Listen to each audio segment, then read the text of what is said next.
Hi friends, welcome back to our channel. இன்னைக்கு நம்ம சேனல்ல ஆட்டுக்கால் சூப் எப்படி பண்றதுன்னு தான் பார்க்க போறோம். ஈஸியாவும் டேஸ்டாவும் குறைஞ்ச நேரத்துல எப்படி பண்றதுங்கறத தான் இன்னைக்கு நம்ம வீடியோல பார்க்க போறோம். வாங்க வீடியோக்குள்ள போலாம். நம்ம ஆட்டுக்காலை தனியா வேக வச்சு எடுத்துக்கலாம். குக்கர்ல ஆட்டுக்காலை போட்டுட்டு அதுல தண்ணி ஊத்தி நம்ம இஞ்சி பூண்டு பேஸ்ட் போட்டு நல்லா வேக வச்சு எடுத்துக்க போறோம். இதில் நம்ம விசில் வந்து 5 விசில் வைக்கணும். 5 விசில் வச்சா நல்லா வெந்திருக்கும். குக்கரில் அது வெந்து முடிக்கிறதுக்குள்ளே நம்ம இங்கே இதை ரெடி பண்ணிக்கலாம். ஃபஸ்ட்டு தேங்காய், மஞ்சத்தூள் 1 டீஸ்பூன், மிளகுத்தூள், ஜீரகத்தூள் ரெண்டுமே ஒரு 2 டீஸ்பூன் எடுத்துக்கோங்க. எடுத்துட்டு வரமிளகா இருக்குல்ல அதை 2 எடுத்து போட்டுட்டு கொஞ்சம் தண்ணி ஊற்றி இதை நல்லா நம்ம அரைச்சி எடுத்துக்க போகிறோம். இப்போ இது நல்லா அரைஞ்சிருச்சு. இப்போ இதை தனியாக எடுத்து வச்சுக்கலாம். இப்போ நம்ம எண்ணெய் ஊற்றிக்கிட்டோம். எண்ணெய் ஊற்றினதுக்கப்புறம் எண்ணெய் ஹீட் ஆகிற வரைக்கும் வெயிட் பண்ணலாம். என்னோடய சேனலை நீங்கள் இப்போ தான் ஃபஸ்ட் டைம் பார்க்குறீங்கன்னா சப்ஸ்கிரைப் பண்ணிவிடுங்க. பக்கத்தில் உள்ள பெல் ஐக்கானையும் கிளிக் பண்ணிவிடுங்க.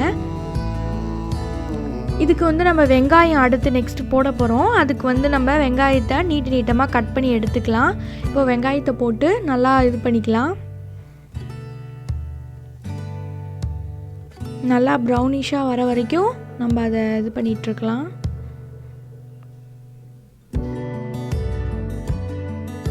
இப்போது வெங்காயம் நல்லா வதங்கி வந்துருச்சு. இதில் வந்து நம்ம 2 டீஸ்பூன் இஞ்சி பூண்டு பேஸ்ட்டு சேர்க்க போகிறோம்.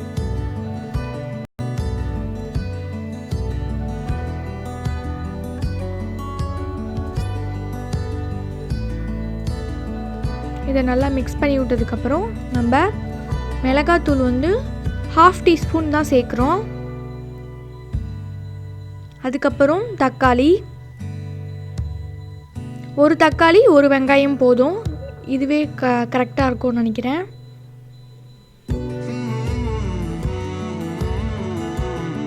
இப்போது தக்காளி நல்லா வேகிற வரைக்கும் வெயிட் பண்ணுங்கள். இல்லைனா பச்சை ஸ்மெல் அடிக்கும். ஸோ நல்லா வேகிற வரைக்கும் நம்ம வெயிட் பண்ணலாம். இப்போது இந்த தக்காளி இஞ்சி பூண்டு பேஸ்ட்டும் கொஞ்சம் நல்லா சேர்ந்து வந்ததுக்கப்புறம் நம்ம வேக வச்சு எடுத்த ஆட்டுக்காலை வந்து இதில் ஆட் பண்ணிக்கலாம். இதில் ஆட் பண்ணி நல்லா மிக்ஸ் பண்ணி விட்டுக்கலாம். அப்போ தான் வந்து அந்த இஞ்சி பூண்டு பேஸ்ட்டு இந்த டேஸ்ட்டு மசாலா எல்லாமே வந்து ஆட்டுக்கால்லையும் இறங்கும். ஸோ நெக்ஸ்ட்டு வந்து நம்ம இதை மிக்ஸ் பண்ணி விட்டுட்டு என்ன பண்ண போகிறோன்னா, நம்ம ஏற்கனவே அரைச்சி வச்ச அந்த தேங்காய் மிக்ஸை வந்து இதில் ஊற்ற போகிறோம். ஊற்றிட்டு நம்மளுக்கு தேவையான அளவு வந்து தண்ணி ஊற்ற போகிறோம்.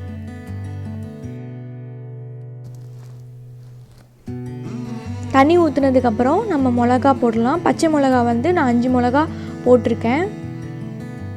இதனால் உப்பு போட்டு நல்லா மிக்ஸ் பண்ணியாச்சு. மிக்ஸ் பண்ணினதுக்கப்புறம் கடைசியாக கொத்தமல்லி இதை எடுத்து போட்டுட்டு நம்ம மூடி வைக்க போகிறோம். மூடி வச்சு கொஞ்சம் நேரம் கொதி வந்ததுக்கப்புறம் ஆஃப் பண்ண. இப்போ வந்து சூப் ரெடி ஆகிடுச்சு. 15 மினிட்ஸ் to 20 மினிட்ஸ் வரைக்கும் ஆகிடுச்சு.